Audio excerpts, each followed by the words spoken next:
Hirap pala pag ganun dahil hindi mo alam kung ano ba nangyayari sa kanila. Actually, hindi mo alam kung buhay na ba sila. Buhay pa or patay na or buhay pero naghihirap.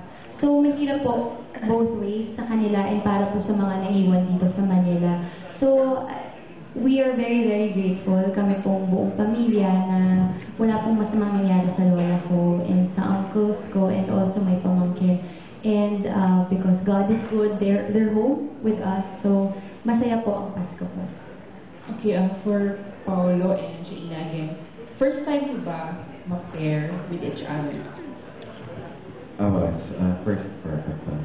Oh, okay. So, can you just share, kamusta naman yung working partnership niyo? Ako ay sobrang magaan katrabaho siya dahil maliban sa nasa tabi ko siya.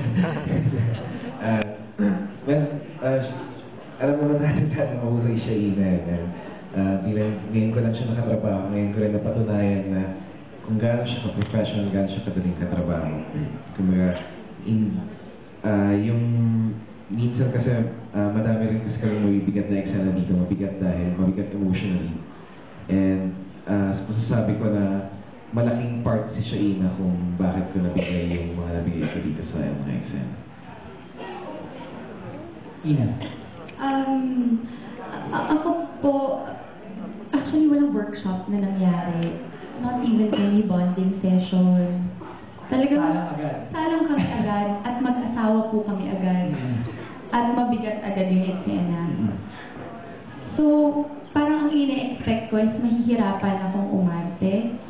But, parang gano'n. Oo, may adjustment period, pero hindi kayo mabibigyan ng ganong luxury kasi nagmamadali din po kami and at the same time, yun nga, sumisegue din po kami sa aming mga soap opera. So, I'm very thankful kasi ngayon ko lang na experience na yung katrabaho ko, hindi ko na kailangan na mag-adjust. Hindi ko alam kung ano pong, siguro sabi nga nila chemistry kasi may naibibigay po siya sa akin. Para bang napadali yung trabaho ko dahil siya po yung ka-eksena ko.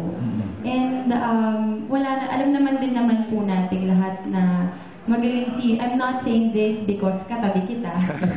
Pero kasi magaling talaga si Paolo and he's very, very professional also. Kaya wala pong hirap na, although mahirap yung roles namin and yung plot namin, wala pong hirap na naganap while doing it. Okay. Okay, my last question. Sorry, I want to add one last thing about Shaina. I also admire her patience dahil may mga eksena dito na ay hirap rin naman talaga ako to motivate. Minsan inaabot ng 30 minutes or an hour. Yun lang yung isa rin na nagustuhan ko sa kanya. Hindi siya yung type na napipikon. She's just there kung naghihintay, kung kailangan ng tulong, matulong. Yun na, thank you. Your last question, Okay, Natalie? my last for Daniel, Catherine, Jaina, and Paolo.